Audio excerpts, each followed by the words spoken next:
Hey guys, so today we're going to be looking at a scatter plot or scatter diagram and basically how to make one. So here we go.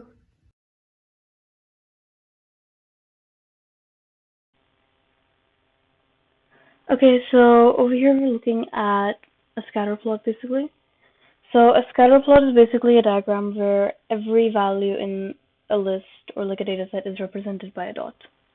And over here the first thing that we're doing is we're importing this matplotlib.pyplot and splp. So after that, here we're setting basically an x-axis and a y-axis for the diagram. On the x-axis, we have the ages of the car, so 5 years, 7 years, 8 years, 7 years, 2 years, and so on. On the y-axis, we have the speed that they're that they can go. So here we have 99, 86, 87, 88, 111, so on. And then we're using the scatter method to basically plot the diagram and then show it. So if I run it again, then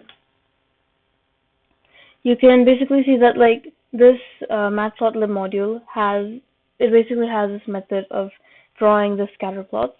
It basically just needs two arrays of the same length, one for the values of the x-axis and one for the values of the y-axis. So that's basically what I said, that here the x we have defined is basically the ages of the car, and the y that we have defined is the speed. Then you can see it's corresponding ages of the car and then the speed of the car. And then you can draw your own conclusions from this, that like, for example, the cars which are 2 years old, they are driving at higher speeds compared to the car which is at 12 years old, and so on.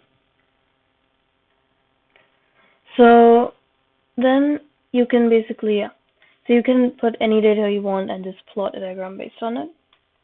But in the real world, there can be like, it's not going to be so small, it can be like thousands or millions of data of values.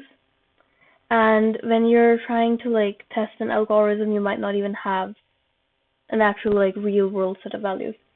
So then you can just use randomly generated values, which we have been doing previously. So here, so here you can see that we are making two arrays, which are filled with 1,000 random numbers from a normal data distribution. And then the first array will have a mean or an average to 5 with a standard deviation of 1. So you can see that the mean over here in the first array is 5 and standard deviation of 1 with 1,000 different random values. And the second array will have a mean of 10 with a standard deviation of 2. So a mean of 10 and a standard deviation of 2, again 1,000 random values. And now if you run it,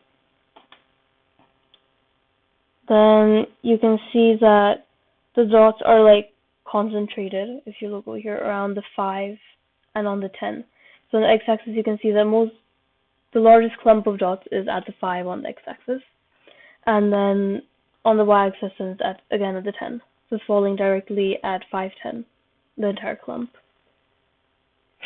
And then you can also see that on the y-axis, because we have a larger standard deviation, it was more spread out on the y-axis. Let's bring it back up.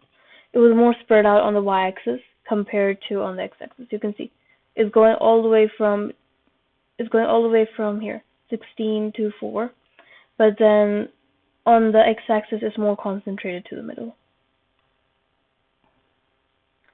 So then this is basically like how you can generate random sets of data and basically make a scatter plot if you need.